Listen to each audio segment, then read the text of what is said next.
Hello, hello, and welcome to another show. And we are very excited to be showing you our new series, which is going back to our more information format that you may have gotten used to if you've been following us for a while.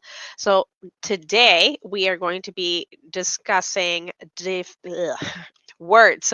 Today we're going to be discussing definition. And after we give you a nice, simple, yet I believe very thorough explanation of definition with Danny and Moni, breaking it down for us and making it practical, we are actually going to have some representatives from the definitions coming and sharing their actual lived experience as those definitions. So it'll be similar to the roundtable we did if you watched our profile line parties, except now we're doing it with definition. So we're very excited to bring you today's episode. And without further ado, I'm going to tag team out with my lovely co hosts that are going to take it away with the amazing information and slides that is about to be a feast for your brain and your eyes. So here we go. What an introduction. I'm honored. Thank you, Moana. Hey, Danny. We have arrived. We're doing it. You ready to We're talk about doing it. definition? Absolutely. I'm pretty excited about this because it's one of those things that you kind of, you hear about single, you might okay, split, and the split is looking for their puzzle piece, and you start getting into triple and quad, and you're like, what are you even talking about? What does this mean?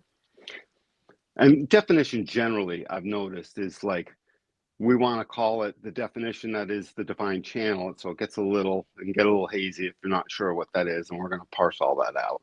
Yeah, so let's dive in.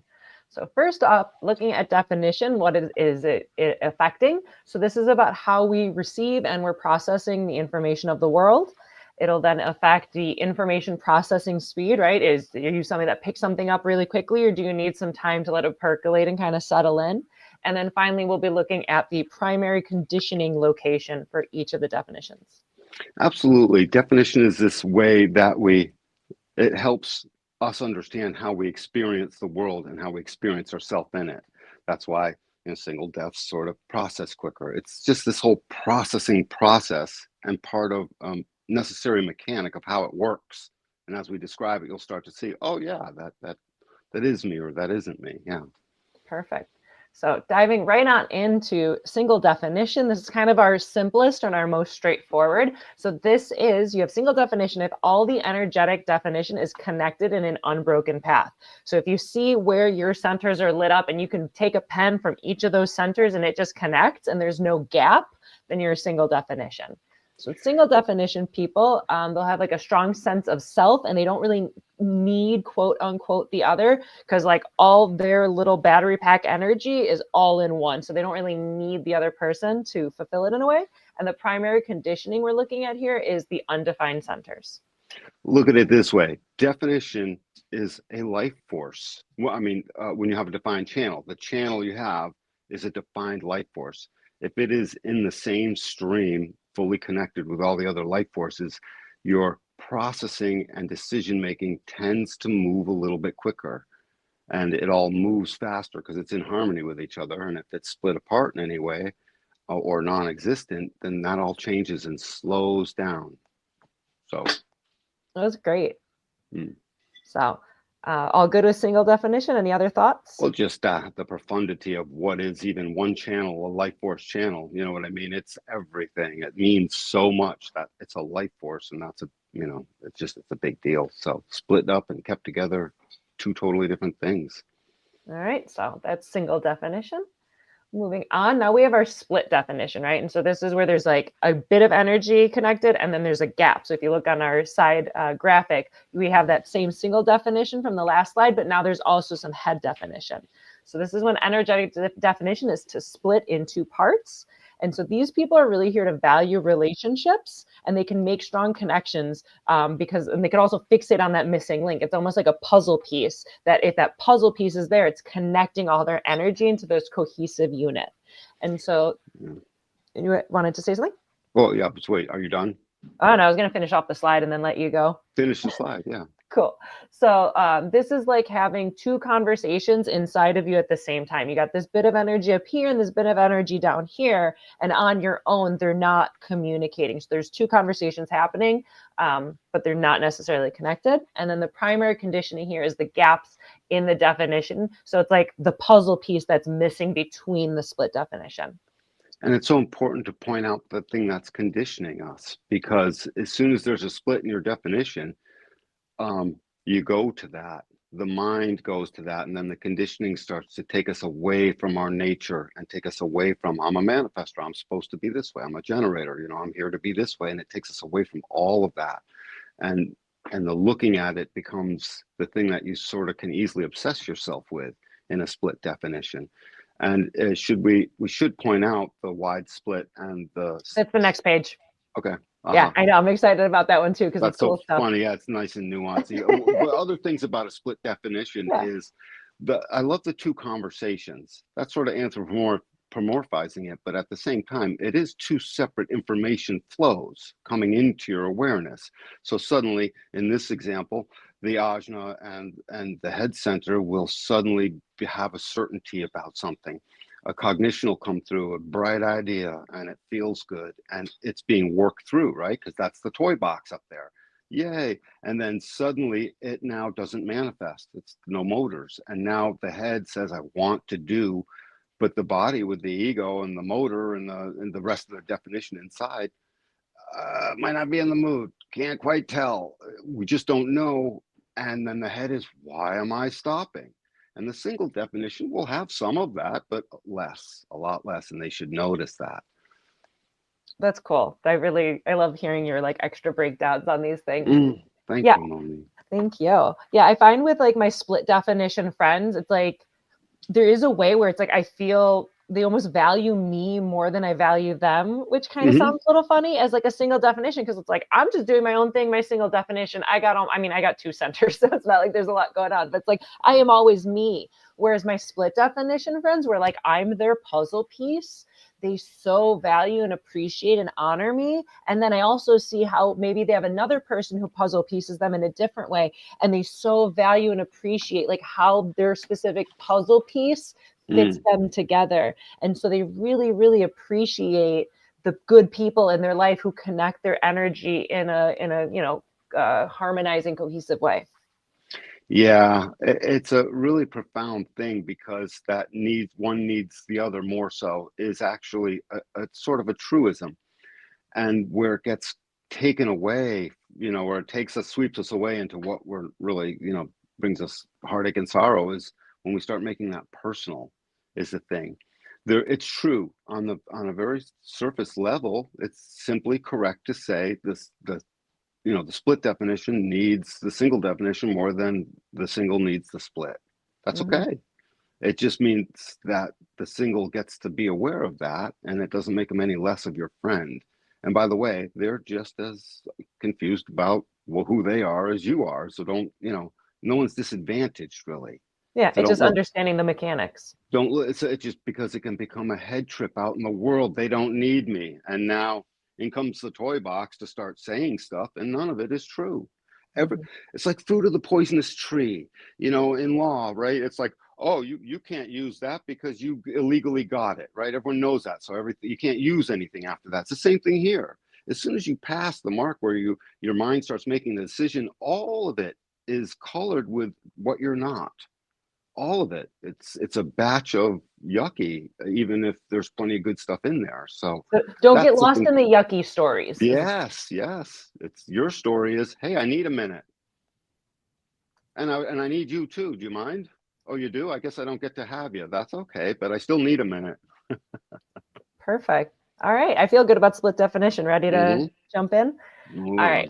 So now we have splitting the difference. So this is where we're going to be looking at the differences between like smaller and wider splits. So if you look at our graphic towards the top, there's a wider split, right? It's like that head and ajna in green, and then there's like a bigger gap within the identity and the will and the spleen. So there's a wider gap, whereas the bottom graphic, they're like right up close to each other. So it's like you have the differences between the orange and the green, but it's a smaller gap.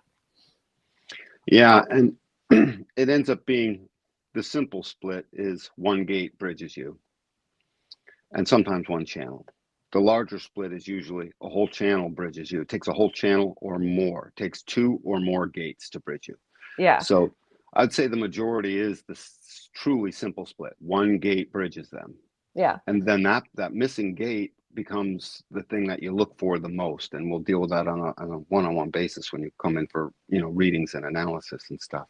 Yeah, so I have some good stuff on this one. So, like Danny said, the simple split is the two unconnected defined areas. And then a narrow split is when it's one gate or a channel that are separating these two conversations, right? So, with the split definition, it's like there's two conversations happening. And so, when it's a narrow split, it's like a gate or a channel. And it's like being in the same room and the same side of the table next to each other, right? There's the two conversations, same room, same side of the table. This one's really fun. So if someone has a missing gate, they can have a tendency to blame themselves because they have half of it, but they can't quite go the full way. And they're like, what's wrong with me? Whereas when somebody's missing an entire channel, it's like they're more likely to blame the other person of just like, what's wrong with you? Why aren't you like bridging these two? Because it's an entire channel. And when it's a deep wide split, like this top example, yeah, where so that it would take, at least according to this example, it would take at least 3 gates to bridge this. Yeah. I can't see nothing's coming down off the ajna, right? No, Yeah. but I can explain this. I have a thing. So at the wide split, it's multiple gates or multiple channels, right? Like Danny's saying, there's going to be like 2 or 3 like channels to like bridge those two.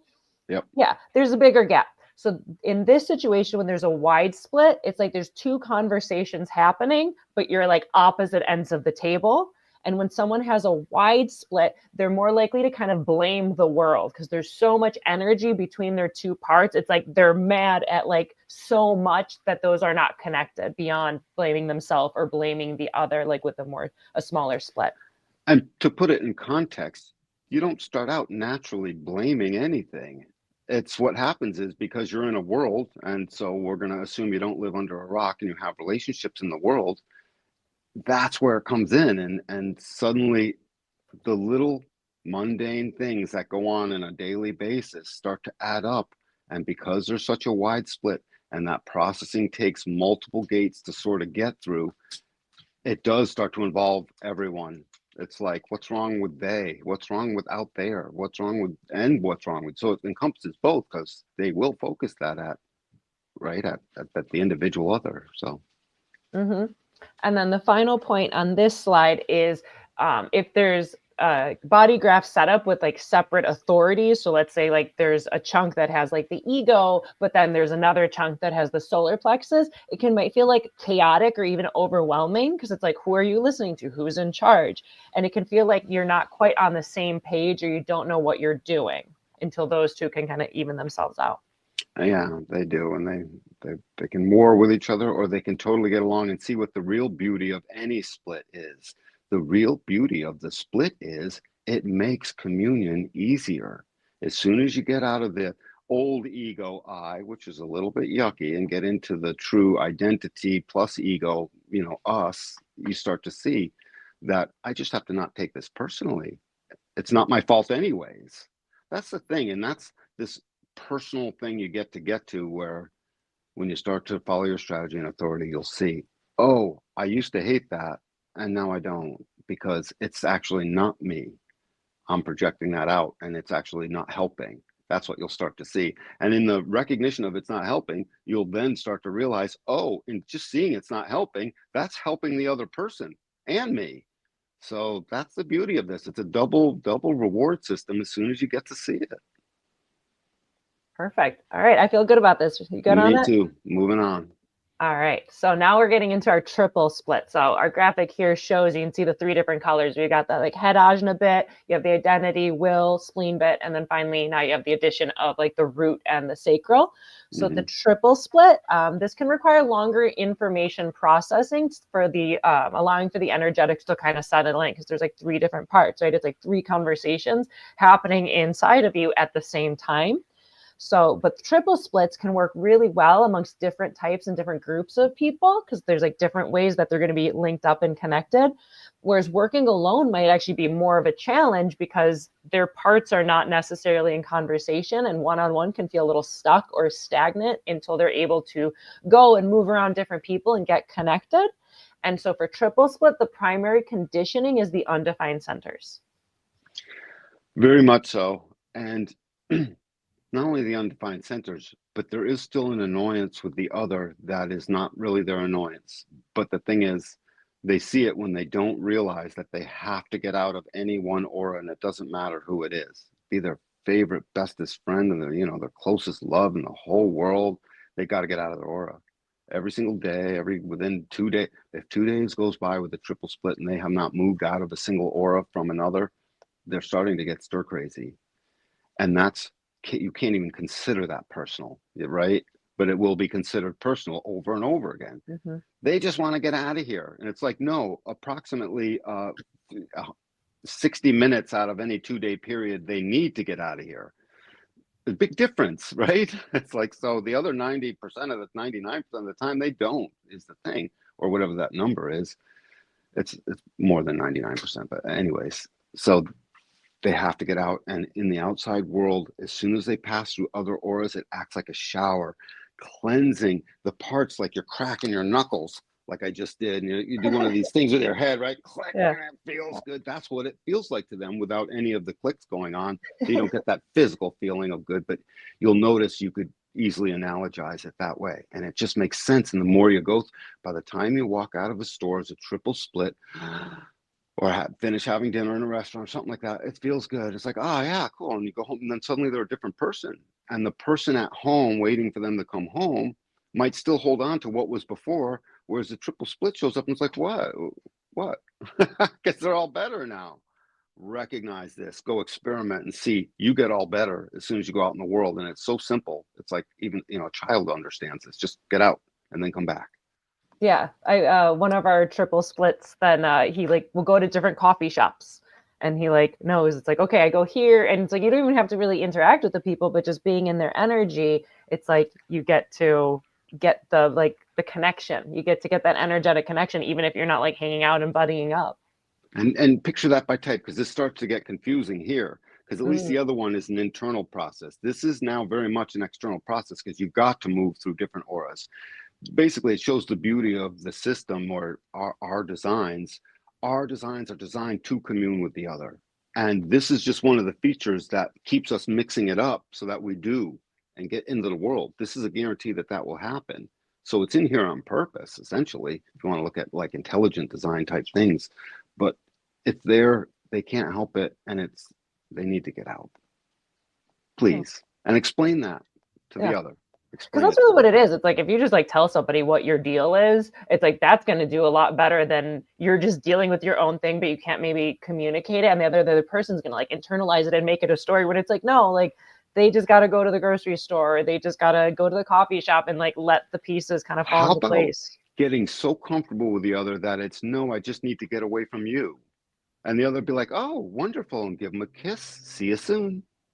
I love you, go away is what my boyfriend and I call that. I love you, go away. Right. I love you, stop. Right? I love you, get away from you. me. Don't talk to me. Don't talk. Busy. Yeah. Yeah. I love it. Before we move on, go ahead.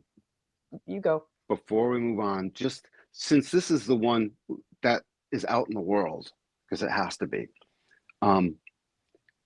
just look at these things by type. So the generator is frustrated, but they don't know necessarily how to say it, right? Because the frustration gets in the way, and defined head or not, they start thinking.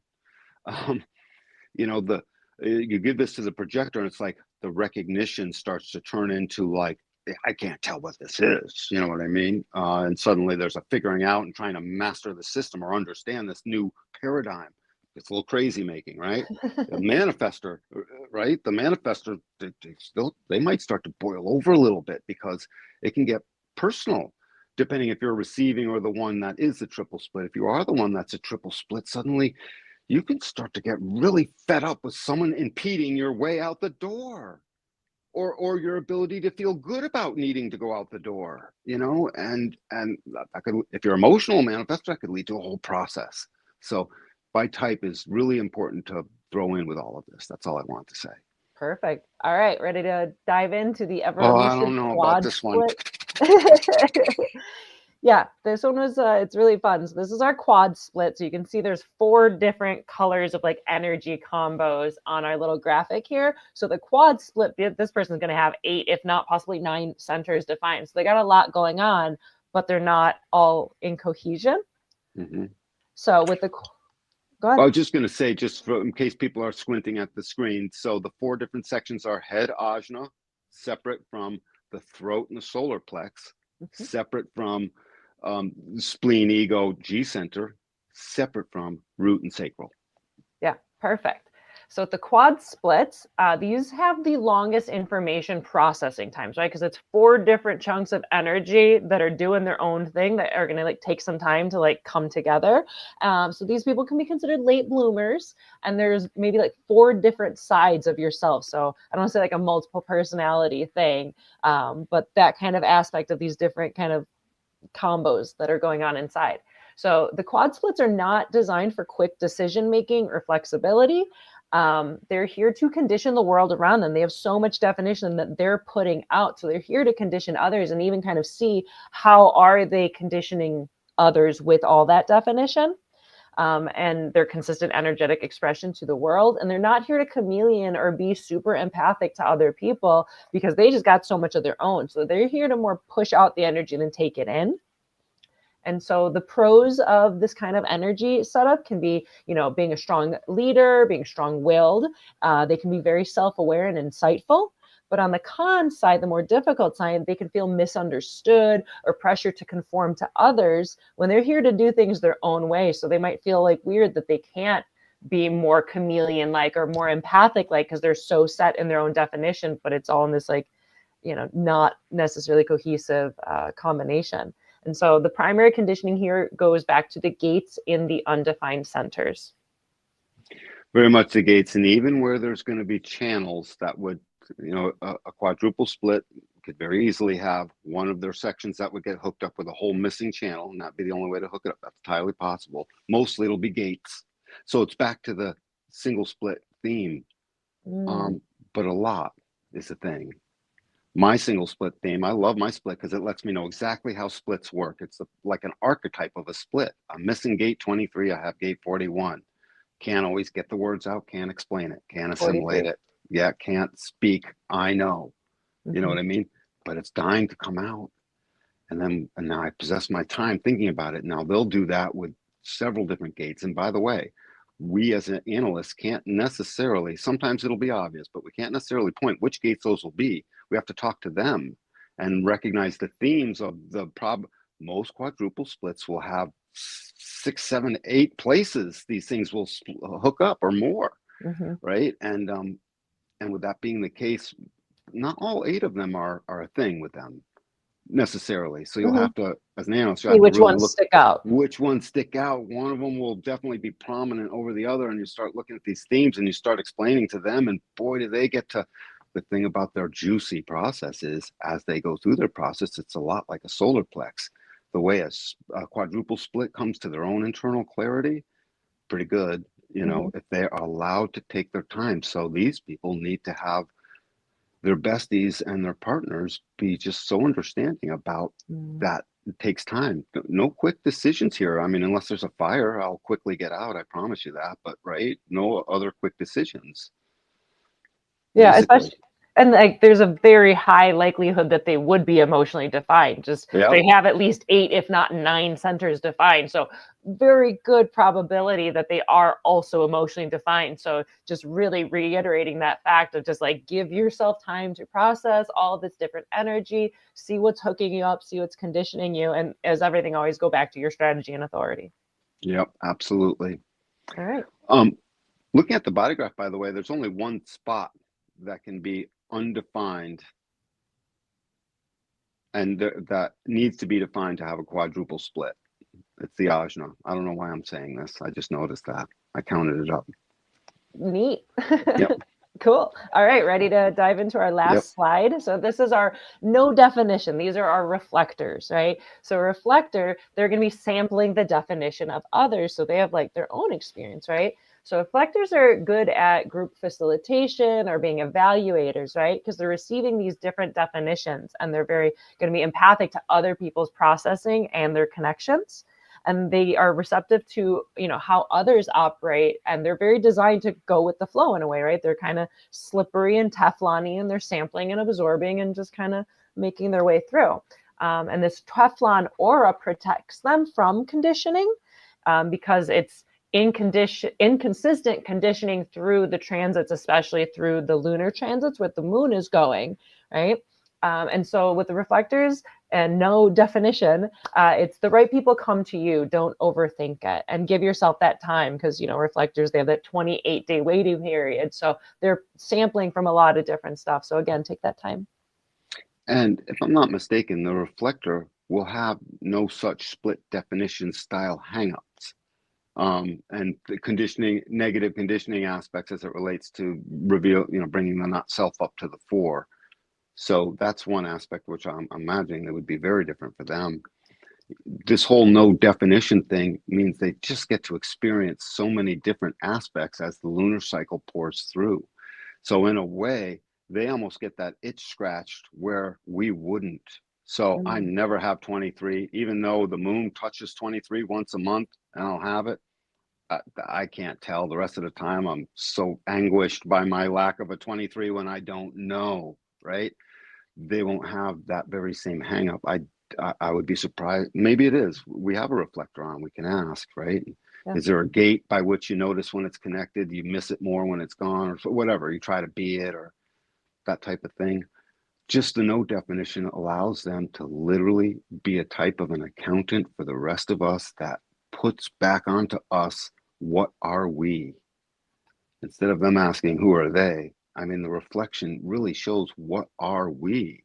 Mm-hmm. And so more awake reflectors will be a good thing. All right, cool. Any final thoughts? Definition is wicked important. You need to know it. And if you're an analyst or learning to read and or just learning it for yourself and your family, let's say, you absolutely need to, possess this information, and you absolutely need to, bring it in for a little finessing so that you can really understand it if you feel you don't have it. Because when you see that definition, you have to read it into the chart. When you see it in yourself, you have to know what it is. It becomes a main app.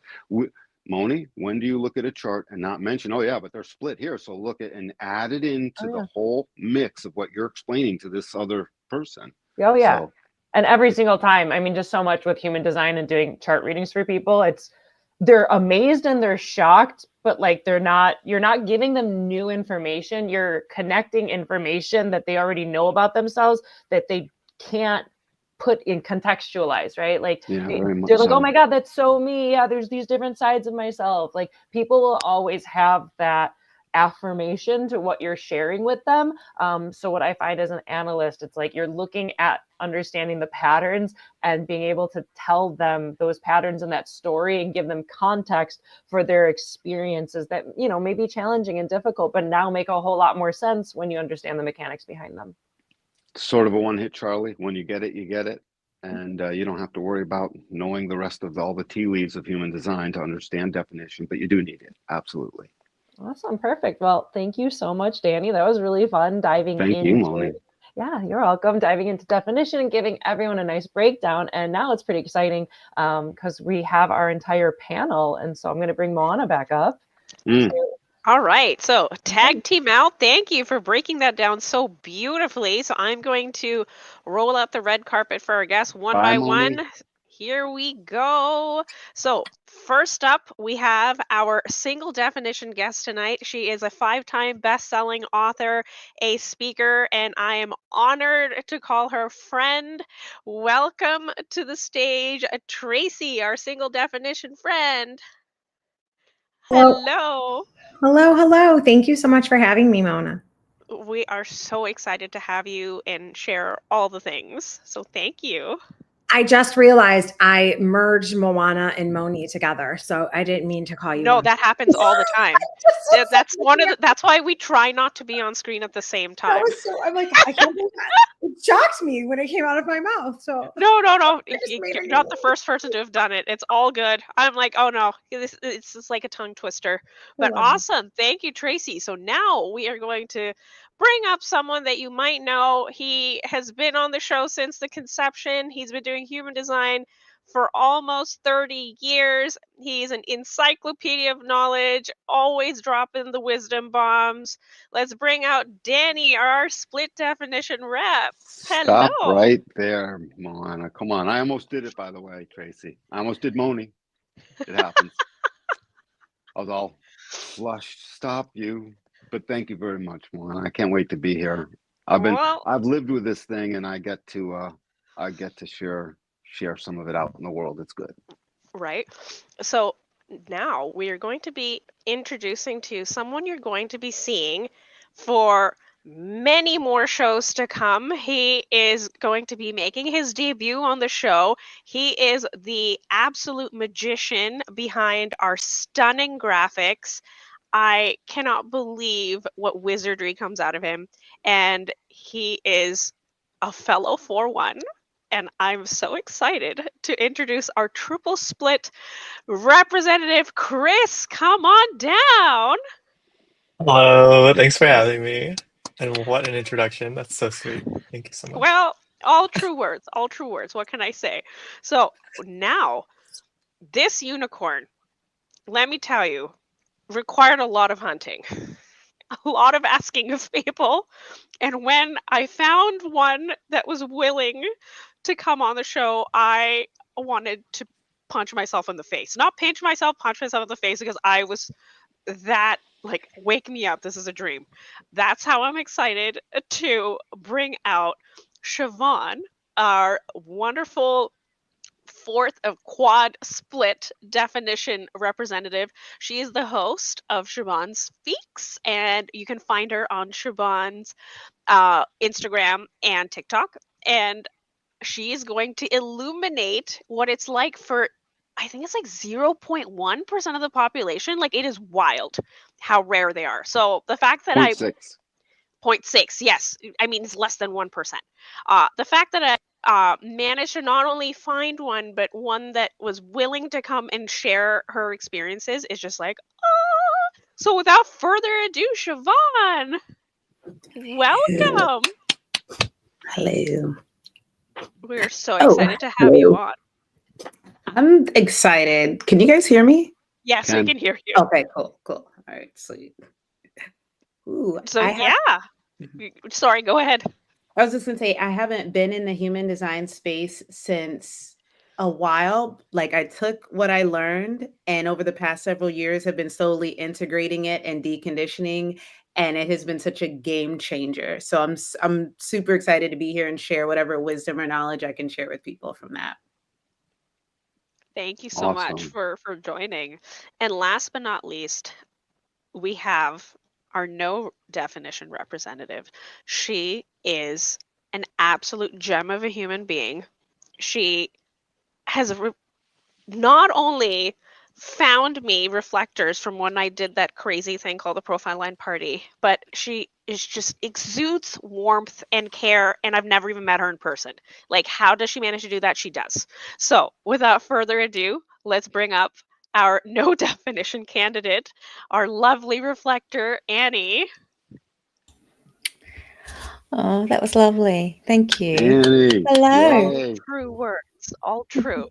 And she's also a wonderful podcast host for Reflector Reflection, so go check that out. Please check it So, out. It's good. yeah, so we Yep. have all the Pokemon gathered. We caught them all.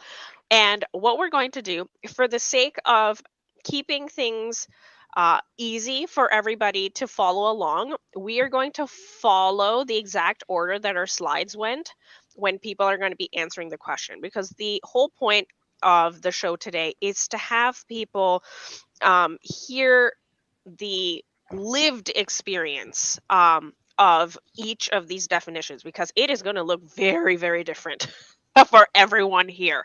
So, they always say manifestors go first. So here we go. Tracy, this one is going to be for you first. So, how does your definition shape the way that you process decisions and navigate relationship?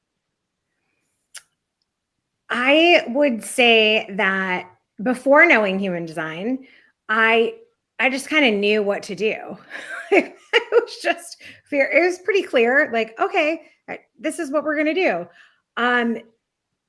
But knowing more about human design, I would say my definition, it's like the most, I guess the most clear thing that I've always said. And now I understand why I've said this. Like now it's like, oh, it is that I don't need you, but I want you. So even like when my husband proposed, I was like, I just want you to know I'm never going to need you, but I want you. And that's just kind of always my approach. So it's very clear to me. What a beautiful way to put that. Yeah. And I mean, I think there were times in life that I would see friends that really needed things. And I would be like, oh, is there something wrong with me? Because I don't have, so there were some things that came up just through growing up where, where you do a lot of comparing. But over time, I realized that was something that, was good. And it has worked for me.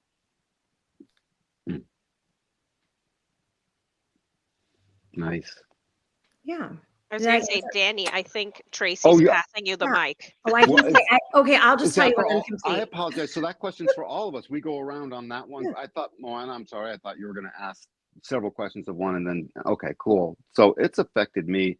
What was the question again? Someone read it out. How does I will shape... read it out for you. Don't worry. Okay. So it's how does definition shape the way that you process decisions and navigate relationships? Painfully until I knew what it was. With a simple split like I have, one gate will bridge it. I just noticed before I knew that it was there and I could see what it was doing to me.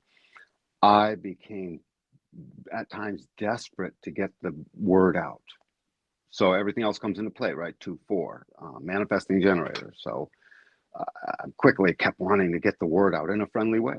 So I would always want to explain to friends things and get stuck in a loop of I'm only explaining half of it, or I'm not explaining myself at all. And to go between that and what I am now, where the second I recognize, oh, I didn't explain that, I'd just be like, well, I didn't actually explain that. So, but no big deal. I guess it'll explain itself at some point, and I get to be okay with that. And then, and in relationships, it has absolutely caused me to need the other and wonder why they don't need me. And when that trip finally left me, that was, by the way, if nothing else, get your human design read deeply so you can never have that trip again in your life because you don't need it. When I realized what that was, and I actually was deconditioned it out of my life, I suddenly realized I don't care. I don't care, and you really get to this spot when you start to see, because the single split is hard. It's a desperation for the other, from my point of view and from what I've seen in it in the world. So when it's gone, it's gone. It's good that way. On to you, Chris. All right. So triple split has been an interesting journey to explore. And it's interesting because I kind of feel a little bit of the single definition where it's like there's an independence, but then there's like I can't figure this out. I don't know why I can't figure it out. And then I go to a different place and then somehow it like kind of unravels itself. And it's like, oh, okay. That kind of like discovery of it's not necessarily like a person that I need to go to in order to connect my splits and kind of like bring about this processing. It's kind of like my processing is moving through different public spaces or just spaces in general. Like I'll go on a walk in my neighborhood and then something will clear itself up, or I'll go lay under a tree and it'll clear itself up in like a different space. Um, and it's in the decision making process, it's kind of like it's made it difficult. And as I'm learning how to, navigate that, it's becoming easier. And it's like, I have to like give myself the permission for the initial decision that I had in one area to shift as I kind of like process it in different areas. And then when it comes to relationship, um, I haven't really ever been tied to one person or felt as though like one person is like my person. I can feel that attachment for people, but I feel like kind of like what you were talking about, Danny, in the introduction, where there's a period of time that if I'm in that space for too long, it gets really tense. And it's not the person, I don't like hate that person. There's not necessarily anything wrong. It's just that my body needs a little bit of a flush just so that I can kind of come back into that space again. And I recognize that in like past relationships where it was amicable when I had multiple places that I could go and kind of be outside of that aura and be in different auras. And Mm. it was tense when they wouldn't kind of let me do that, or if they felt that it meant something about the relationship. And I didn't know how to communicate that. So it was kind of like, maybe it is about you, or maybe it is about like the relationship. And um, I've also kind of like ended a lot of relationships, I think, prematurely because of that, because of not understanding that there's just this energetic need that wasn't being met. Um, Can I ask you a question? yeah. In those endings of relationships, was it slip away ending mostly, or was it like a finality where you faced it head on and said the things, or Sometimes I combination? think it was a combination. I think in the early stages it was kind of a slip away, kind of like I really hope that this person just doesn't have this conversation with me. I'm just gonna Right, kind of right. disappear into my other spaces. But as I matured, it became more of like a head-on thing of like, okay, something about this isn't working. And I would find some reason. And not that I'm like shaming myself for ending them. When they did, they had to, yeah. Um, Gotcha, gotcha. Our but definitions yeah. are driving our consciousness, Chris, in that own unique little way. So think of how that made you smarter over time. It made you start to see it. Amazing. Thanks for that question. Yeah, that's all I have to say about that one. Who's next? Oh, quad split time. So where did the question go? It was the process decisions and navigate relationships. Okay.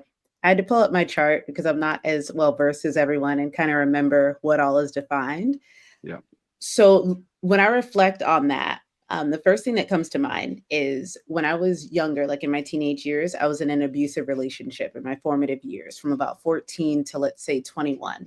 And when I'm looking at all of these centers that are defined and I'm operating now in that confidently and knowingly, and I look at the person that I was back then, and it's so clear that obviously I was cut off from my intuition, but I was cut off from like all of those centers. I was like in a fog of a person. Like I was a smart girl making dumb decisions. I was a very heart open person who had just let her heart grow apathetic. Like I can just look through each centers and see how I was not, for lack of a better term, awake, if you will.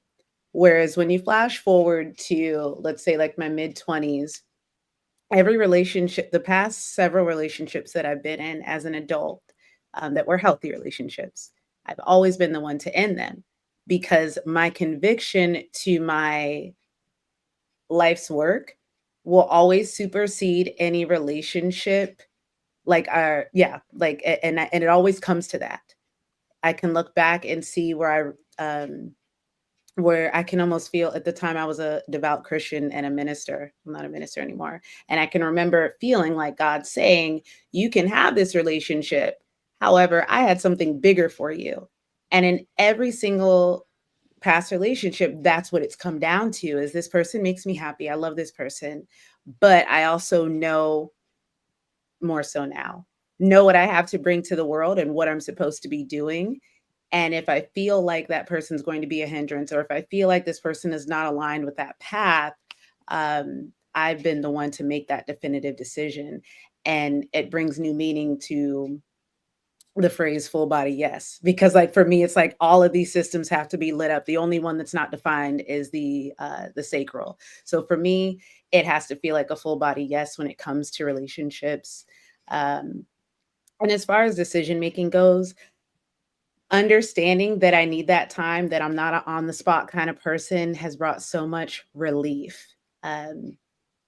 More so in my business, that's what comes to mind, but I'm going to try to stay on like try to stay focused to the question. But it has allowed me to give myself grace and to also see it in others. I left corporate America because I didn't like the structure. And so I'm a business owner and I can run the business the way I want to and not push hard sales on people because I know how it felt to have that done to me. And so when I'm making decisions as someone that knows I need that extra time, it helps me with the empathy towards others and giving grace to others for the same. It's quite a journey, Simone. Coming to know that must have been such a relief for you when you first saw it. So I'm guessing, so have that relief having come, I'm guessing it didn't take you long. Like they didn't have to talk you into doing much with HD. It hit pretty quick. Is that right? I think I was listening to a podcast like Manifestation Babe or somebody, and she said she was a manifesting whatever. And I was like, oh, manifester. I want to be a manifester. And I went and and I looked it up and I was all sad. I was like, projector. I was like, that sounds lame. And so I didn't really look too much into it. And I don't remember how me and Kayla came to cross. I really don't know how our paths crossed, but I started listening to her podcast and then we became really close. And for my birthday, I bought myself a reading with her. And that's what I'm looking at right now as a reference. Like I still to this day go back to that when I'm like trying to get a better idea of who I am and everything. Like you said earlier, I don't remember who said it, but she said it's not Moni. I think she said, you're not telling us anything new. It's just confirming what we already knew, but didn't know was a thing because we thought you only can be this way. So. It was punched in place between 0 and 7 years old, your truth. And everything after that became a conditioning landslide, downward into the abyss until we wake up again, and stuff. I would love to read your chart. That's you guys are unicorns. And you're almost all emotional, like we were saying, Yep. Yeah, pretty much. I was going to say also for reference is Siobhan, correct? Siobhan, I would have said that wrong over and over again. Thank you. Thank you. Oh, I'm all done. So. Oh, nice. On to you, Miss Annie. Hello. Well, Hola. I guess as a reflector with no definition, I don't have any consistency there, I do, but I don't. And so I process decisions and navigate relationships by sampling the energy around me. And so these decisions that I have are really deeply influenced by the cycles, predominantly my lunar cycle. And so I need to wait for clarity over time. But that definition comes in and out. It's always weaving. It's like a dance, And relationships in that saying that are very much like a dance. I'm observing, I'm reflecting, I'm adapting, I'm constantly moving and flowing in that space. So I've learnt throughout this journey to not cling to any expectations of that, because in the past I would be, and I'd be clinging to somebody else's definition. I'd be clinging to that fixedness, and that fixedness just doesn't hold true for me. So it's been a long journey to not cling to the fixedness and just dance the weave of a little bit of definition here and a little bit of openness there. And, I can feel into those energies as it flows through, but it's very different. I was listening to Chris then, and I was nodding and I'm agreeing, and I knew this was going to happen in this panel of just going, I am all of it, but nothing of it, but all of it and nothing of it at the same time. And just hearing that about going out and needing to connect, to bridge those gaps, needing that definition when I don't have it, because it helps me come to decisions or be able to sort of process things that I don't know how to weave. So that's just been my experience on that, I suppose, of how definition or lack of definition has kind of allowed me to process those decisions. Yeah. Can I ask you a question, Annie? Would you say that so in this lens of definition, being the no definition person, listening to the rest of us, that you can start to see that, oh, my process has nothing to do with the way you guys are speaking about definition. Us no definition folks, reflectors specifically, obviously only. Um, each one is this sampling malaise that I have to really taste through, just like I would sample my coffee with the sip before I decide it's okay to walk out the door. I mean, this really, do I like this definition? Is this, and it's over time, like an emotional process as well. Does it feel like an emotional process at times? Yeah, I have learnt that there are times though that I can have a really, personal single definition process. Mm-hmm. And there are times when I can have that split definition. It really depends on what's happening for me, where my gates are showing up in my chart. But I do honor more of I need the other to help me bridge a certain things in my chart or certain decisions that I need to make. So I'm more identifying just from hearing this panel with, the triple and the quad split, opposed to it kind of being that big, on the single or the split, because there's so many more nuances that need to kind of like join the dots. Well, just in human design terms, you can almost look at this progression of the splits, much like the progressions of the lines into the upper trigram and the transpersonal versus the personal destiny, right angle folks. And it sort of works like that a little bit. That might have been a little advanced or whatever, but you know what I'm talking about, Annie. And it's the type of thing that, as a reflector, I'm guessing that sampling is the decision making almost entirely. I mean, like that's the main engine feeding all of your decision making is these sample on, sample off, sample on, sample off. Is that a fair statement, or speak to that a little bit? Absolutely. And it's not about, again, the sampling is sample on. I love like sample on, sample off. It's very take a bite or take a sip of the coffee, like you said before, and then leave it.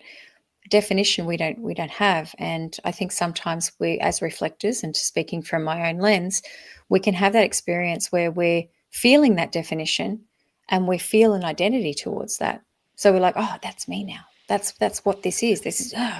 But then it leaves and it's like, oh, there it goes. So it's more about embracing that, again, sipping the coffee, taking the experiment to just be sampling and just allowing it to move through you. Like I want to use the words like a dance, like it's just literally like allowing it to move through.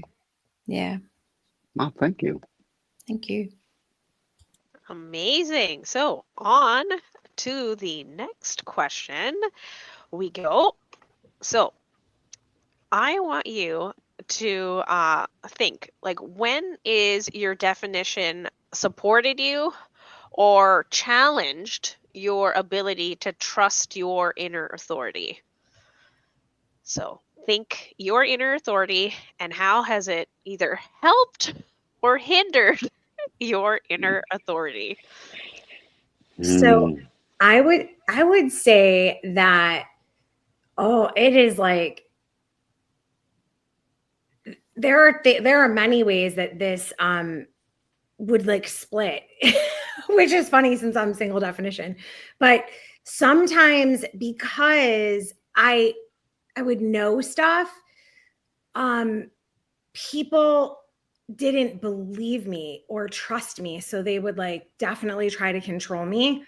So I think I like was then learning not to trust that. So if I can think back to like memories of childhood where I just had a knowing of what decision I wanted to make, and that wasn't right, the adults in my life, that I just realized that, like, okay, every time I do something I think is right, I'm in trouble. And, I remember one time my mom I haven't thought of this memory in so long. So one time my mom forgot something.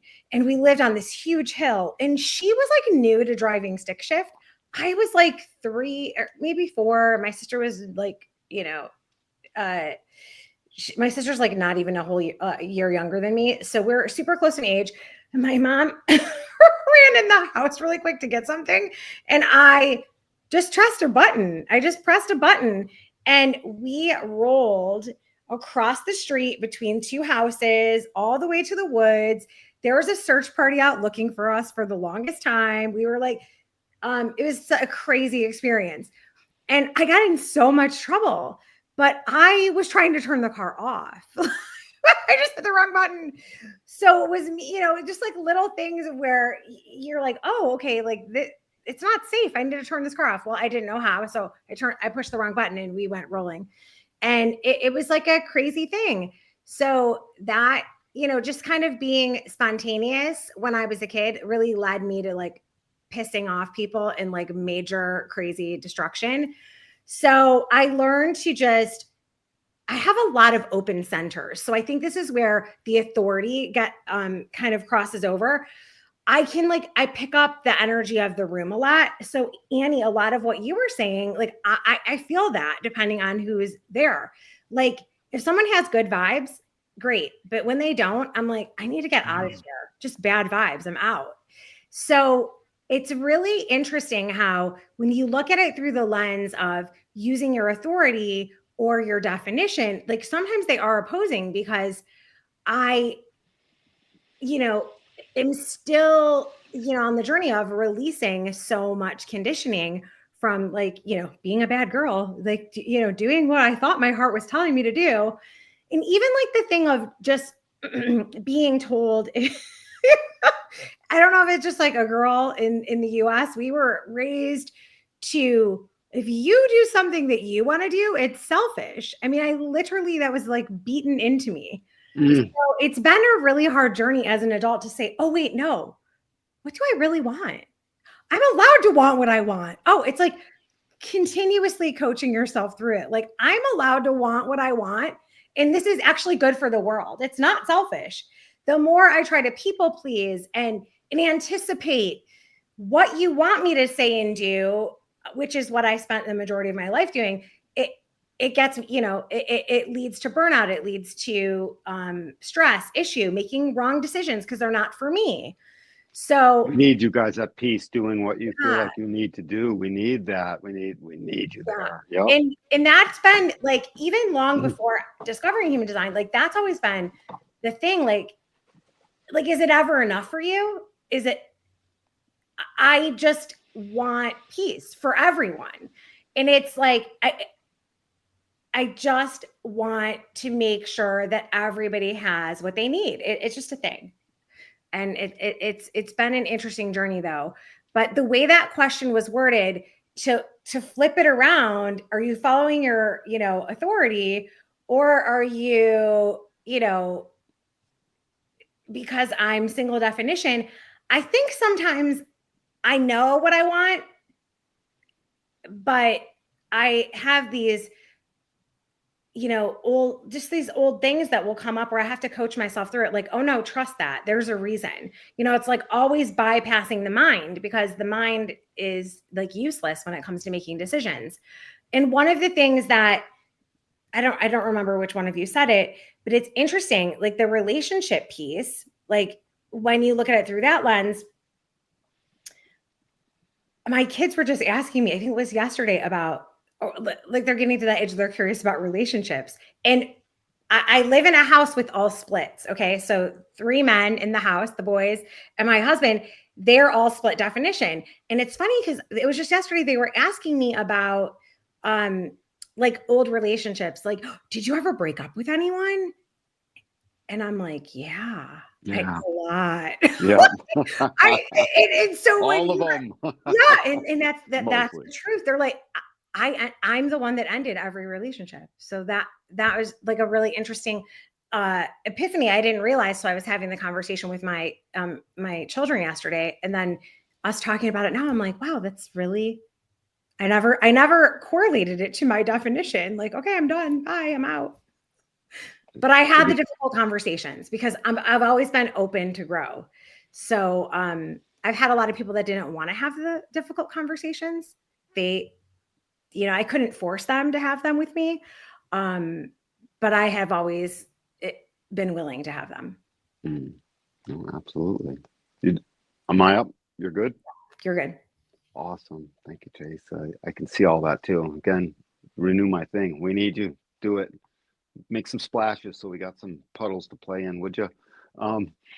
That's me being cute. So for me, it's been, well, before I knew, it was the bane of my existence most of the time.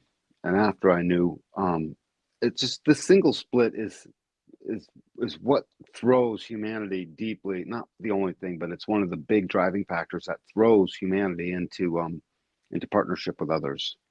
Because a lot of humanity, a lot of us, half the time, don't really want to necessarily have actual partnership. It's like, I'm good with my own little trip, but because about 45% of the planet is a simple single gate split, or maybe a channel split, but a single gate split, we'll call it. That vibe is on the planet. There's always pair bonding happening. So I longed for pair bonding. I longed for it. And I noticed that over time, as I come to know the knowledge, I started to realize this split, missing gate 23 in my body graph, having a defined head and ajna and 43 twice, and then missing gate 23, not having it there. Overall, it has pressured the most profound recognitions of what I'm not supposed to be and what I actually am. I'm supposed to find the right timing to explain stuff. And had I known that when I was younger, I would not have crashed into every last thing completely outside and obtuse to the timing that was being presented me. Not always, but often, and way too often. And so that I have no idea what I would have lost had I understood the right timing. Having this split has helped me see how important timing is. I mean, even in this show, if you were to count up all the times I shut my face and you can see I'm about to say something, my mouth is moving, and then suddenly I just stop. The timing, I've become so aware of the timing when it's time to traverse that gate that's missing and finally explain something. It's one of the great things about human design. It gave me so much stuff to explain. I'm like, oh, good, I'll never run out of things. But I still need to be asked. Go figure. I'm right-minded, so I totally need to be asked. So it has helped me follow my strategy and authority like there is no tomorrow. And before I knew about it, there were times when I became so intelligent about what I am supposed to be, but only after a great deal of pressure trying to traverse that distance between my 43 across the 23 into the throat for manifestation. I knew, but I had to wait till the pressure built up enough. And in those moments, boy, did I really find out who I was. And I definitely found out who I wasn't. And it helped me come to some crazy realizations that many of my peers wouldn't come to. And I noticed that. And I was like, wow, I'm kind of smart about me half the time. But I had to wait and see it because I was so desperate to get the word out. And I was also desperate to have the right pair bond. And I didn't realize that wasn't actually my desperation. That was conditioned into me. So hopefully I answered the question. Was that sort of the question? Please tell me I answered it. All right, good. Go ahead, Chris. You're up, buddy. Oh, Was Moana going to say something? No, I'm done. Okay. Yeah. So for me, I think it's supported. Here's how the example that's coming up to me right now is actually like one that has appeared most recently. So, like I said in the other question about like making the decisions and kind of giving myself the time to explore it as I move through these different areas. In the last 2 weeks, I've had 2 different conversations about a shift in my decisions, and initially when I learned human design, there's my authority is sacral, and it's just sacral. So when I first learned it, it's like, okay, in the now, and there's always kind of been this like, okay, well, there's a triple split kind of lengthening of that process, and then the sacral in the now knowing. And this kind of tension between those, kind of like the mental concept of those timing systems.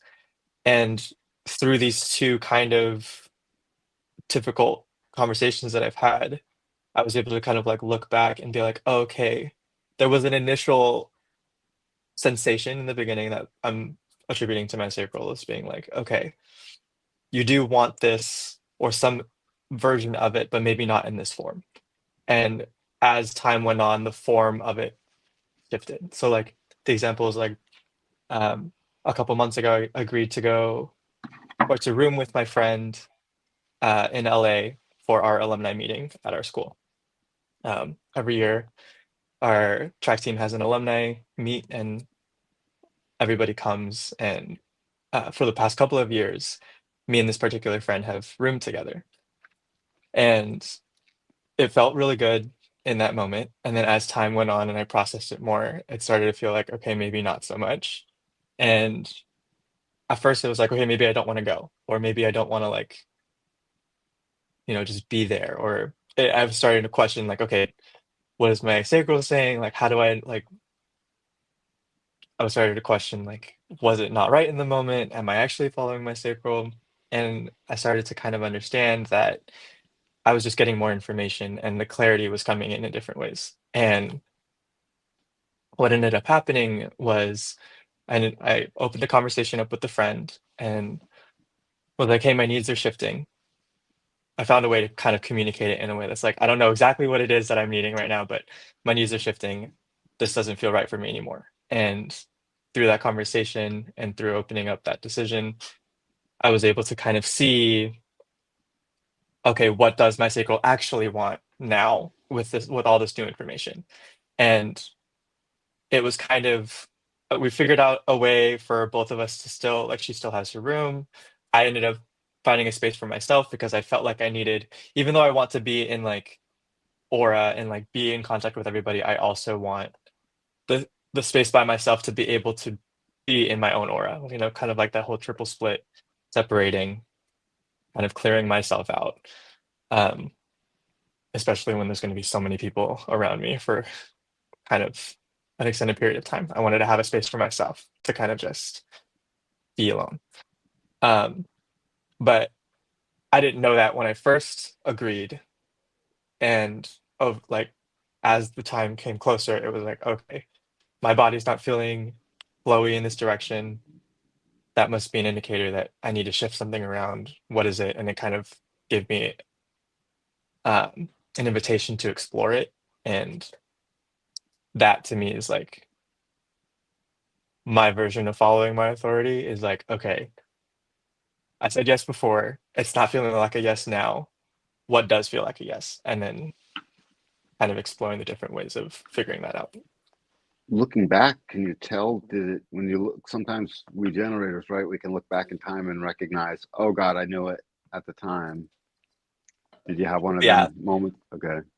Yeah. So um, I think I had like felt maybe a couple weeks ago that like something wasn't right about the situation.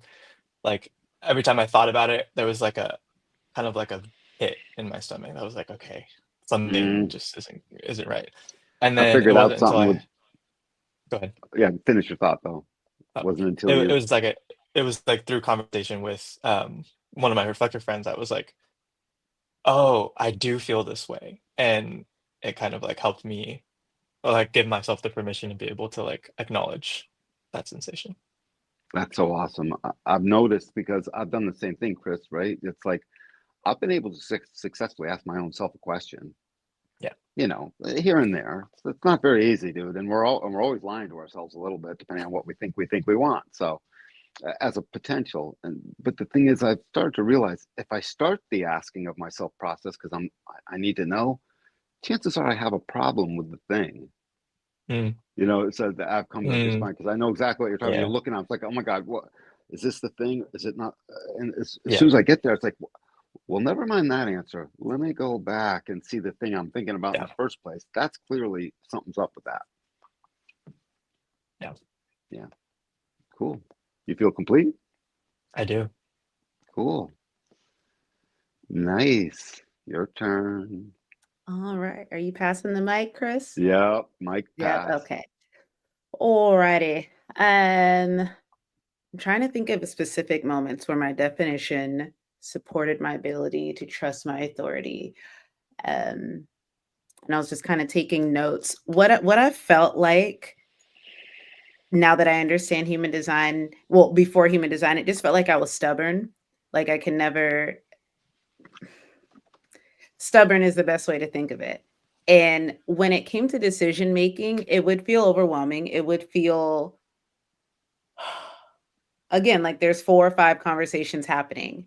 I have the word stubborn lawyer written here because I could run the play through all those centers and everybody that's defined will give me a rational reason for why this is a good decision. Like my head's gonna be like, oh, well, this was a divine thought. My throat chakra is always open. Like I'm very talkative. Like everybody will tell me why this is right or not. And then, but my authority is my solar plexus. And if they're not all on the same page, I've also written physical discomfort. So prior to human design, I'm a health coach, a personal trainer, nutritionist. Like that's how I make my money. But like in the other world, whatever, I'm more of a life coach. But because I've gotten so understanding with my body and it's a part of what I do for a living, I'm now so much more aware of like what's going on. And I'm able to start paying attention to whether that like listening for what's trying to talk to me, for lack of a better term. I'll take even little subtle hints, like if I have a congested nose, and again this goes back to the physical discomfort, having a congested nose to me signals something where I may want to pay more attention to my third eye or my anya. When it comes to feminine discomfort in that area, that's when I'm going to start to pay more attention to those areas and see where I'm out of alignment. Before human design, I would phrase it as I always felt I was going against my whole self at all times, no matter what I did. And because I didn't know human design, two things can be true at once. Before human design, I saw it more as a cultural thing. Like I'm going against my ethnicity because I don't talk like Black girls are supposed to talk. And I like to do things that Black girls don't do here in America. Or I've never fit in people's boxes. So before understanding my design, I just always felt like I was going against myself no matter what way. If I acted more Black, then I'm not being true to where I was raised, because that's Black, by the way. Not really. I don't believe that, but you know what I'm saying? If I do that, then I'm not being true to me, because I'm just doing that to appease people. So the best, like now, the way that my authority helps support me and being aligned is like, does it feel good? And I know that's such a basic answer, but as someone that's so in tune with their body, like if my body's not feeling right, that's a telltale sign something's not right. That's what I got. So you're saying go ahead, Chris. I totally skipped out on like the whole idea of like there being 3 different voices. And for me, it's like my connections are root to spleen, and then head to ajna, and then G to sacral. And so a lot of the times when I'm not aligned, it's pressurized, or like it's like these 2 pressurized things are trying to get me to go in a direction. And if I follow those things more often than not, I end up like half-heartedly satisfied. I'll find some satisfaction. I'll find something to be happy about in that situation. But when, like with this whole like rooming situation, when there was the pressure to like, oh, I have to stay with my friend because it's how we've always done it, or it's, we already made the plan, so we can't shift it now. When it was like that pressurized thing, who knows what would have happened? It's not going to happen now. But like now that there's this new thing that's like whole body, like my whole body's behind it, or like there's no like discomfort in my body when I'm thinking about it now. Yes, it's like, yes, you get it. Yes, exactly. Like there's no, I mean, there might still be a little bit of pressure from like conditioning or whatever, because that just happens. But I know now that like my body's so excited about this weekend now, like to know that there's a space. I also found like this Airbnb is like everything. Like I want my whole room to look like this. But yeah, I get it when it's like when there's no part or when there's no discomfort in the body, then it kind Mhm. of that's an indicator in and of itself. That's like, It's okay, kinda like a cool. green light. Your body, it's like a green Yeah. light for me. But when I feel that stop about decisions, that's my telltale sign. Hey, you get to chill. You get to ride that emotional wave Yeah. because when Mm, I do make decisions on the spot, I'm very emotional. And one of the things that I've had to learn mm, over the years is it's not a bad thing. It's just like I liken, and I use all females in this. I liken females and our emotions to like being superheroes because in all the Marvel comics, every female, her superpower could mess the whole world up if she doesn't get it under control. Jean Grey could obliterate everybody. Vanya in the Umbrella Academy brought about the Right. apocalypse. So when I Right. think about my strong emotions and all these defined centers, I'm like, there's nothing wrong with you. We know this now. We understand what's going on. There's lots of little fires going on all the time. So, because we know that, let's sit for a moment so we can process what everybody's trying to say. And then, like it's like when things die, for mine, it says like when you flatline out. And that's usually like, again, when everything's chill in the body and I feel good about it, then it's a green light. But if I'm feeling like, oh snap, I have cramps, or oh snap, I have a like I pay attention to what my body is trying to tell me. And it's really been a game changer. So feels good, one signal, doesn't feel so good, not another. So, I mean, you know what? When we were 4 and 5, we made decisions pretty good. We really did. Of course, they didn't have much consequence because we were just kids. Yeah. Unfortunately, we can't really bring that into the future to now, except to recognize that the chemistry is the awareness, not the mind. Mind Mm. comes second, a skip of a record later, an eighth of a second later, mind starts thinking, but that's not the chemistry that informed the mind to start thinking about something. It's all chemistry. Nice. Do you feel complete enough? I feel complete. Awesome. Onward, onward, and over to the reflector. Well, another journey here about share a moment when your definition supported you. And I do have definition. It's borrowed, but I do have definition. Even if I have no definition in my chart, the definition is definitely supporting me through my decision-making process through the lunar cycle, or supporting us, I should say. And so leading into that has been really significant for me because it's like I can feel into the ways of every center and the definition of how my gates marry up to be able to feel and sample into that experience. So if I didn't have that, or if I'm forcing myself to do things, or I'm attaching to the pressure of the root, or I'm attaching to the pressure of having identity all the time, then I'm not saying it does, it still does, but it has in the past caused a lot of tension and stuckness in the body because I've tried to attach to definition. So I feel for me it's about uncoupling from definition, knowing that I need the cycles, again, weaving back into what we were saying there before, the cycles of how that definition plays out through my unique design and honoring all of that as it sort of like navigates through. So I feel like I'm, again, all of you all, but also honoring it through my own non-attachment ways. So it's quite fascinating being in this space as well of going, I've got my opinions on it, but hearing you all talk, it's like, yes, that, and yes, that, and yes, that. But it's samesies, but different. Yeah. Sounds like a lot of similarity, but nothing's the same, Right. which would make sense why you sample and step back and then ultimately reflect back for us. As a reflector, do you ever notice that you don't notice that your reflection, that whatever's coming out of your aura is actually affecting the other? That they wouldn't even see it. So that would be part of your decision making process because you're suddenly affecting them, reflecting back a thing, and it might impact them deeply. And you might just whistle Dixie and skip right past it, not having noticed at times, maybe, or a lot will go into that type of decision making, I'm guessing.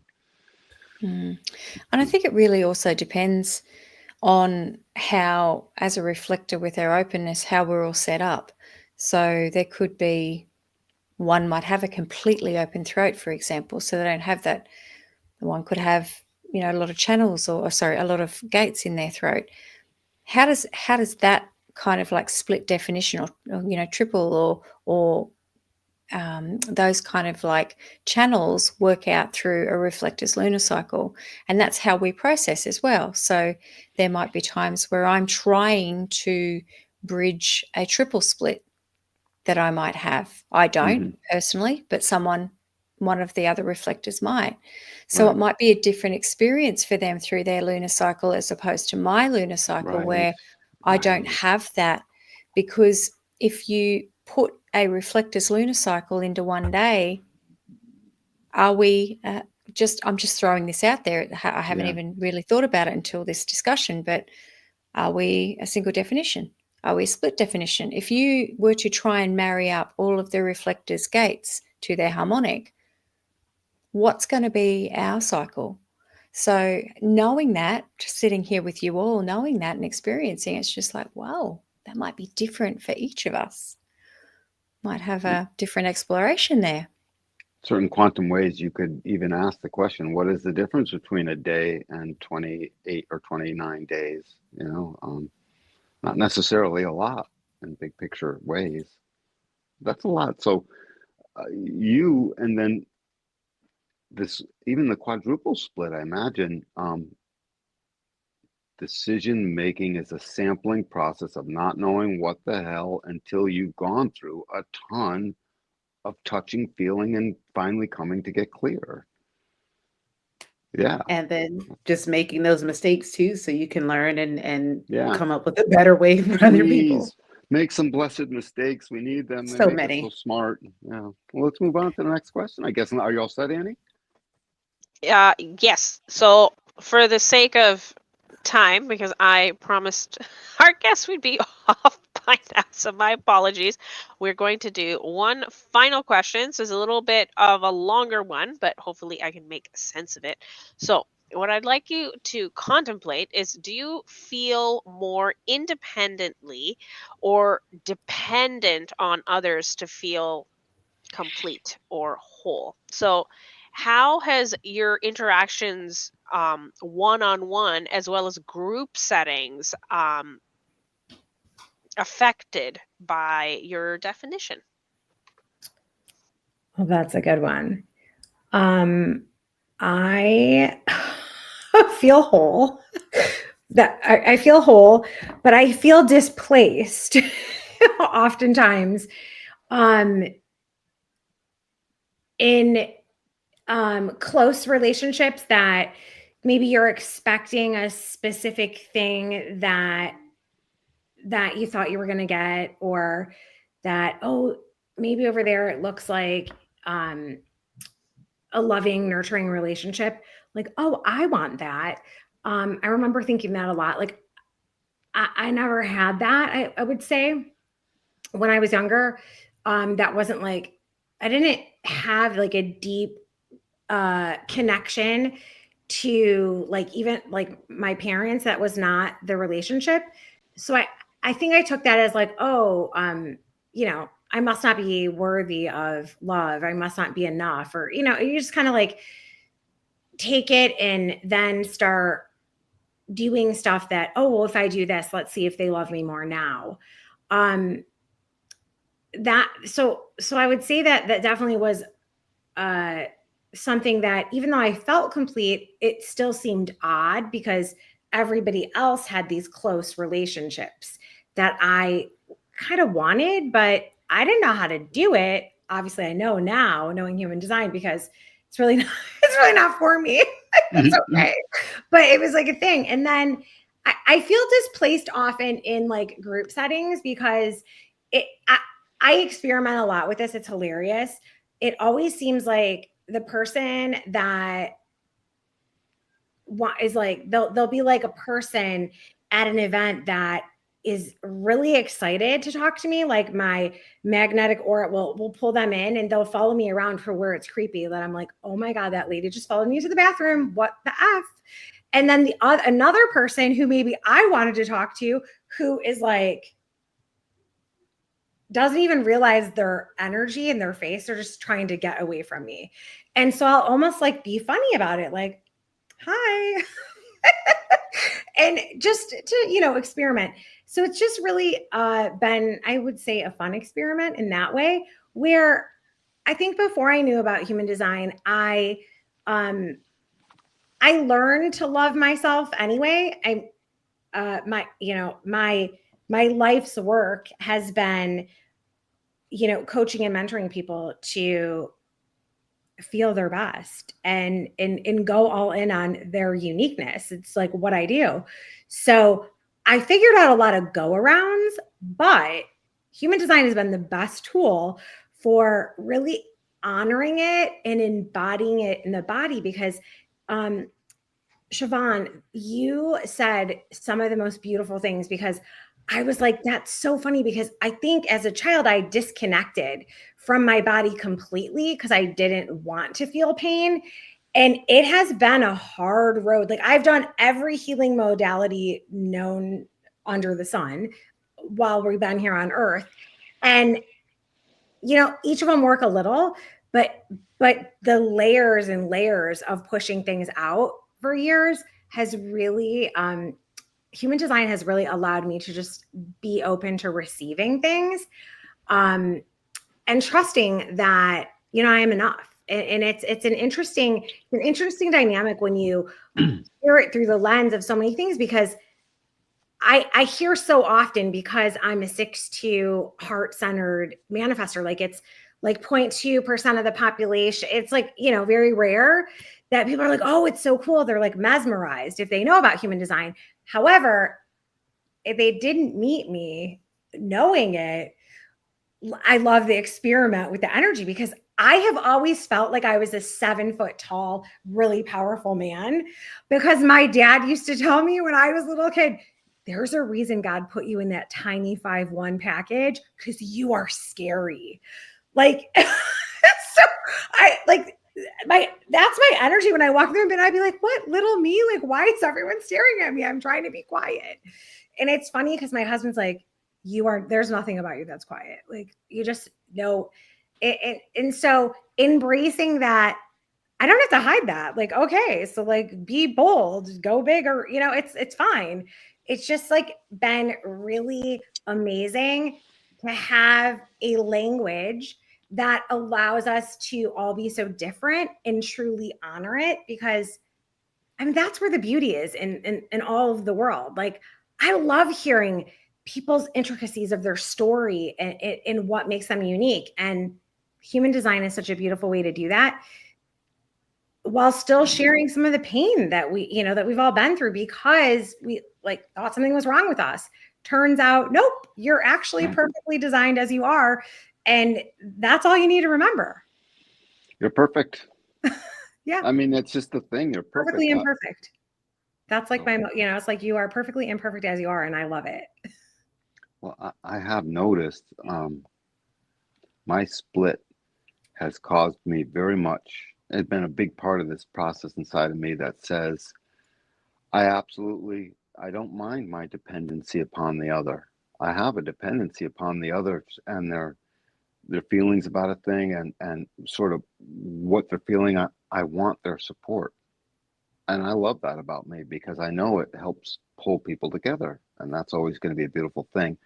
Where the line gets drawn is when whatever it is that I think I might want out of a person, as it relates to just support and or dependence or independence.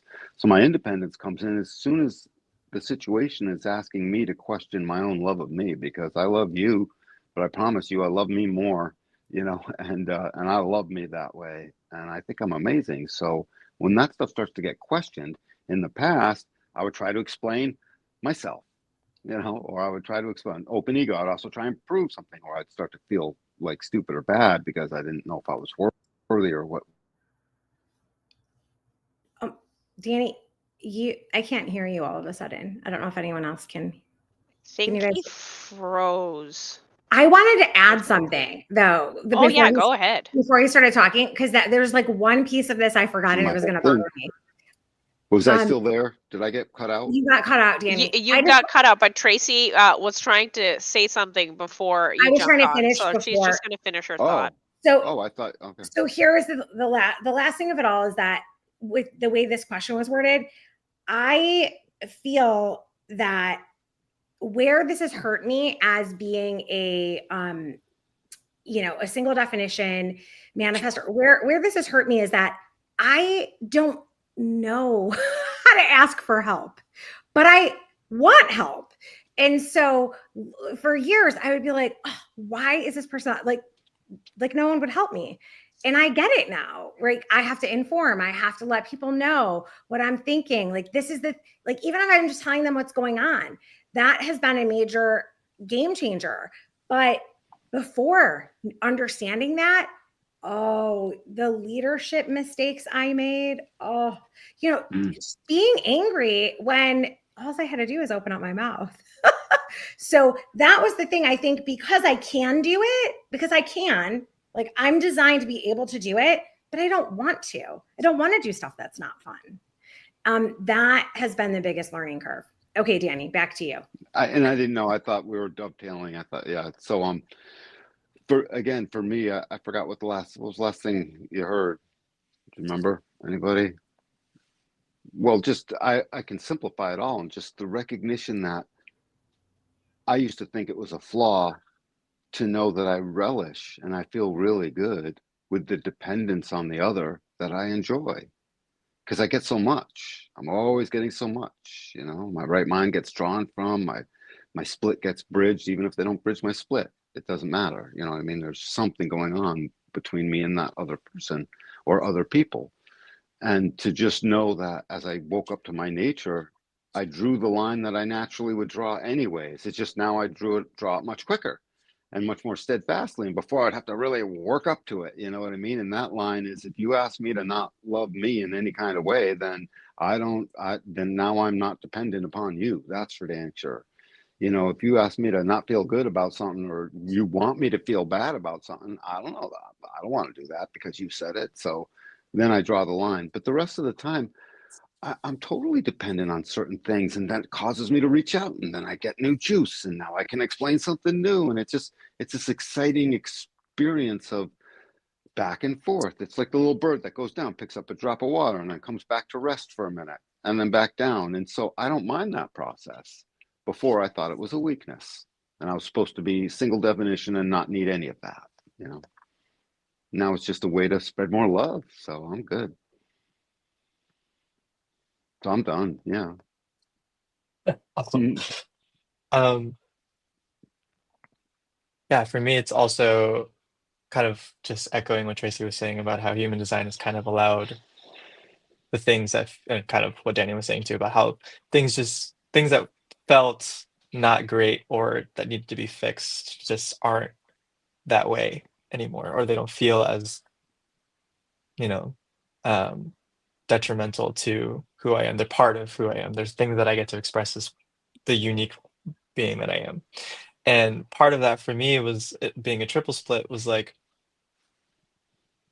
kind of going back to in the relationships feeling kind of I guess kind of stifled by the aura. If it was like asking me to do the same thing for so much time and I didn't have a chance to be something else for a little bit or do something different for a little bit, it was like I'm a bad partner, or I'm not being a good friend, or there's something wrong with me because they're doing everything that my mind can conceive as like a good partner or a good friend, and I have to do this. I have to like I don't feel that way, or like in this moment I'm feeling not that right, and so um, now understanding that and giving myself the freedom to be like, okay, well, this group, I kind of now that I'm like reflecting on it, I have an ebb and flow of groups and friends. There's not, I mean, there's like um, a central core that has been there, but that central core has also shifted and changed, like as the cycles of the planets have changed, and as I've even been in different environments. But uh, to not feel as though I'm like supposed to anchor onto these people and supposed to always be around these people. and to give myself the permission and be like, okay, well, for now, for this season, that's not a space that I have to be in, or these aren't the people that I have to be around. This isn't the auras that my triple split need to be connected by in this moment. And to be okay with that, and to be like, okay, now that those are out, like going into the background, which ones are coming into the foreground, and accepting the kind of shift and change of the guard in a sense. But yeah, that's all that feels like it's coming through me at the moment. Awesome. Okay. I was taking notes because everything that you said, it was like lighting up little. I was like, yes, yes, yes. Okay. So I just kind of want to summarize, since this is our last question, summarize like what a human design has really done for me. As someone that has ADHD, and knowing I was a quad split, I'm like, this makes sense. I was like, this makes sense why there's so many things going on at all times. But as Tracy mentioned, I didn't have that language. So I just thought, oh, I need to, take something to fix my mind. I don't feel like I need to fix my mind anymore. And because I'm kind of a hippie, I'm like, I'll drink my mushrooms. I'll have my nootropics. Like, that's the way that I want to do it, because I don't want to stifle those voices. Like, I don't want to stifle those voices. And I feel whole now, because before it used to feel like I wasn't enough, right? Because I didn't understand what I was working with. So I was always searching for that from somebody else. I was always second guessing myself. That's part of the, not being tapped in and knowing what's going on. But now when I'm like in groups, to answer the question, how do I function in groups? Because I know that I wear many hats, whether it's human design hats, whether it's ADHD hats, whether it's in real life. I'm a single mom, I'm a business owner, I was a pastor once. Like, I know that I can put on many different roles when I come to the scene. So when I'm in a group, I no longer have to feel like I have to prove myself. I can sit back and let everyone kind of naturally go into their spaces. And then I can see where I can fill in the gap, or who may need some help or some guidance in something. But the thing, you said something about ebb and flows, Chris, with your different social groups. And for me, it made me think of how I am on social media, knowing that there's like 8 different versions of me, and people are like, how do you do so many platforms? I'm like, well, sometimes I feel more drawn to this one. Like, when I want to speak from the heart, I'm going to go to this place. When I want to speak something spiritually sound, I know that people over here, that this audience isn't ready for that. So I'm going to go over here. And understanding as a projector that and waiting for my strategies, waiting for the invitation, knowing that I have to be invited in certain places really helps me understand where my energy gets to go and who's going to receive it best. And so that, to overstate it, has been a game changer in helping me not only not be dependent on others, feel independent on my own, but also making spaces safer for others when I'm functioning with them. So, yeah. Nice. Is it that process? This quadruple split, coming in 4 different areas, open sacral, so projector. What's your profile, by the way, Sean? Remind me what a profile is again. It's just your two. I'm She's a a 2-4. 1-3. Oh, It's 1-3, on there. 1-3. Right. Okay. Deeply investigative. So knowing you're not ready to make a decision and having a certain amount of guaranteed insecurity about things just from the start, this makes for a long and winding road that anyone getting to know you has to take some time and start to say, that's great. See, that's the thing. The more we know our design, the more everyone is easier to talk about, that's great, inside of everyone else. When like 2 days ago, before we knew, it's like, that sucks. And it's literally, has anyone find these humorous moments in all of this as we go through? I wonder, that's, so good. But anyways, moving on. I'm done. I didn't know if that was even a question, but just this whole. But I guess, Annie, what's your take on all of that dependence and independence? I imagine you have a unique story. Oh, well, yeah. I think there's been multitude of moments of hyper independence, independence, and then dependence, hyper dependence. So just traversing, 6 years in human design has allowed me to probably uncouple from dependence. So I guess sitting here today, if someone was to say to me, well, how do you, exactly this question, I would think I'm very independent. And the reason I say that is because I do need the other, but I don't. It's a very strange concept. Yes, I do need you all to bridge my gaps. Yes, I do need, definition, but I don't need you to take on any of that stuff. So it's a nuance here when it comes to definition, I suppose, for just through my lens. Can I say I'm also a 5-1? So calm your pitchforks. But it's very much this. I really getting into this experiment and understanding my reflector role and myself with all of these undefined and open centers. I don't need the other, but I do. But I don't need the other to complete me.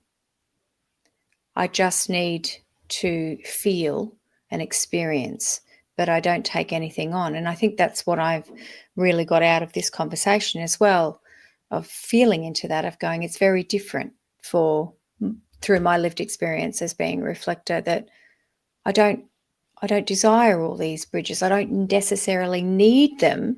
I want them, but I don't need them. So, yeah, there have been periods of time through that, definitely dependence where I haven't been able to make decisions. I don't know what's correct for me. And so trusting others. So trusting other definitions, trusting my husband, he's a sacral generator, even my daughters, they're splenic projectors, and just kind of like, soundboarding out and trusting that definition for me to feel like I can complete myself. But the longer I'm in this experience, the more it's very much that I don't need that. My inner authority and my time waiting decision making process and allowing myself to sample and not take on that definition is a way for me to feel that wholeness within myself. So I know with reflectors that they're also, it's always about what's your inner authority. We don't really have it, it's like we just have strategy. I wish they just would put, because we always get put none. But I sense that our inner authority is that coming back to that nuance and that way that we flow and dance through, the journey of that lunar cycle, the transit cycle. And it allows us to kind of like tap into all of that definition as it goes through to feel into that wholeness of us. So it takes longer, but the more we get used to it, the more it kind of shortens in time that we can kind of trust in that.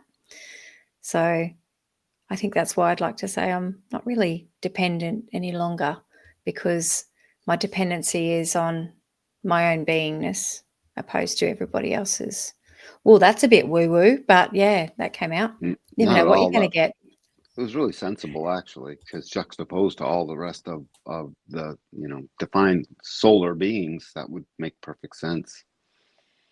That make perfect sense. The wisp floating amongst the masses, right? This unicorn called a reflector. But I don't know. I feel pretty good, Moana. I was going to say that was absolutely just such a treat for an audience member. I hope you, being part of such a magical group, felt just as rewarding as it did for the audience, just taking it in and just getting so much out of listening to all your varied experiences and your ahas and your nuggets. Like, it was just sheer brilliance. So I'm so glad how this group came together, because I think it was just like the perfect group. I made a funny realization between all of you. You cover all the lines. So I'm like, that's a nice rounding. There's not a single line that was left behind with you five. So that's quite magical. Nice. It feels magical. Right? Good vibes the whole time. So I'm very, very glad again that everyone came on. So I'm going to give everybody like the floor one by one to let us know where they can find you, what you have going on. So we're going to go back to the order we've had. So I'm going to pop everyone off and bring you up one by one. So let's get the party going. So Tracy, let everyone know where they can find you and what you're up to. What am I up to? I feel like I'm everywhere. But I have a podcast called Beyond Common Business Secrets. And that usually, I think we have episodes every single Tuesday. So you can hook up with us there or find me on Instagram or Facebook. My website, everything is just tracywatserino.com. So you can find me everywhere. And I have a lot of programs, books. I have 5 different international best-selling books. So I am always teaching and creating new things. And I'm available to help you on this journey because we're all just trying to find how we can just be our best self. And that's what I love to help people do. So thanks for having me. Amazing. Tracy, it was an absolute honor to have you on. So thank you for coming on. Thanks for having me. It was awesome. So exciting. So now I'm going to bring up our resident guru. Come on up. Matrix reader. I was gonna say, let The everyone Matrix know reader. where they can Yeah. find you. They should know So, the answers to this, but you can yeah. tell them anyway. Oh, good. So you can call my cell phone directly at, I'm joking. I'm not supposed to say that online, but it is on it's on my Instagram handle. You give me a call and a text. It's really best. I'm on Instagram at Danny Guru HD. That's a good place to get me. I also have my email address. I wish I checked my email religiously, but it's DannyG@DannyGuru.com. And at this point in time, I still have a glitch on my website, DannyGuru.com, with my scheduler. And so sometimes the schedule thing isn't quite working. I hope to have that fixed before too long. Best to just text me right now. I specialize in reading for people. This is my thing. Give me to the people. I generate the responses. It's so good. Couples, I do it all. Families, the family dynamics, business, penta. It doesn't matter what it is anymore.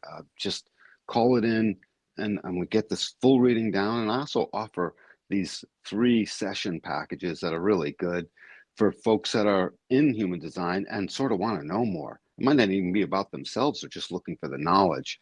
And I will flesh that out for you on an individual basis. We'll come to know what is it you think you might be deficient on in knowledge, because maybe you want to read more for people or whatever it is. So I take like an AP class and I put it into 3 sessions for peeps.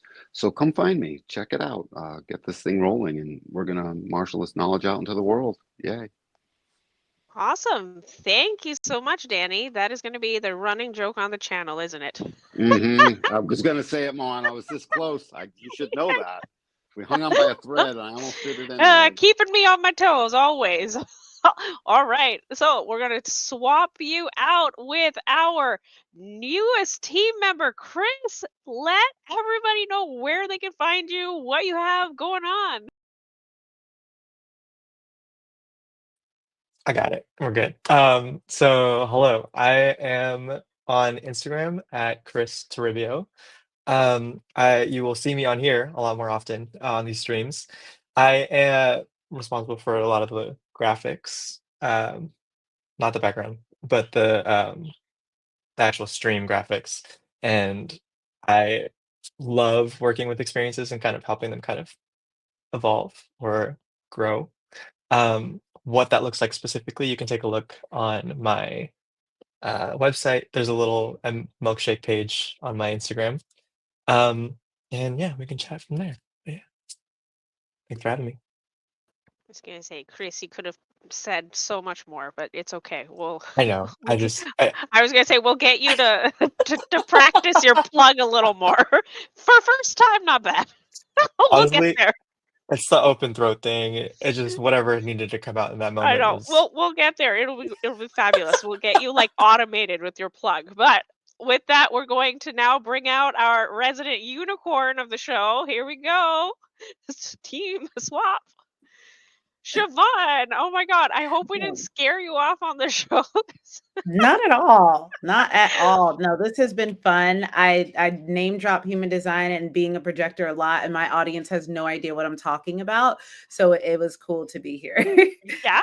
So let everyone know what you're up to and where they can find you. All right. So I am on Instagram at Siobhan Bonds. And it's my first name, Siobhan and Bons. That is where I'm at across all platforms, Lemonade, TikTok, and Instagram. Siobhan Speaks Social Podcast. You can find that on YouTube, and we're working to get that bad boy back up on Spotify. What else do I have going on? On that podcast, I'm mostly talking about race, religion, and politics as someone that is an ordained minister and no longer practicing. And as you know, a projector, someone that sees things through a whole bunch of different lenses. So yeah, that's what we're up to. And that's where you can find me. Awesome. Thank you so much. It was an absolute delight to have you on. Thank you. It was a pleasure. Excellent. And last but definitely not least, our wonderful Aussie. Tell us what you have going on and where we can find you. Hello, thank you so much. This has been such a gift to me, such a surprise and a delight. So, I am a registered counsellor, grief worker. I work with pregnant and postpartum mums here in my hometown here in Australia, but I also do a lot of virtual and online sessions. I weave that through the lens of human design these days. So, I find that when people are really struggling to navigate their design, then I'm one of those safe spaces that they can come to. On top of that, I have the Reflector Reflections podcast and my Instagram channel on that. So I specialize in supporting and mentoring human design reflectors. I am 6 years in. I'm not a guru. However, I've learned through practical ways, which my fifth line can have, that there's a different way of doing this, and a lot of the way that reflectors are being taught isn't correct. So if people are looking and they're looking to learn how to actually, like really lean into their reflector experience, then you can come and contact me or work with me, or just, hang out on my podcast. And if you're a reflector, then I would love to indoctrinate you into my little posse. So again, thank you so much for having me. I really appreciate that. Excellent. Thank you again so much for joining us, Annie. It was an absolute delight. So, with that, friends, we are going to close out another episode. Thank you for liking and subscribing and telling all your friends about the channel. We are growing leaps and bounds, and that's thanks to you tuning in and telling all your friends to come watch. So, please do keep doing that. We love feeling your love. And next week, we are going to be bringing back an old episode that never happened. So, we're going to be looking into the very basics of what is human design, and then we have more information coming at you. And like I said, we are going to be expecting Chris to be our resident co-host now. I will be taking more of a backseat role. So it will be a new era for the channel. I'm very, very excited. And with that, friends, hope you enjoyed, and I bid you adieu.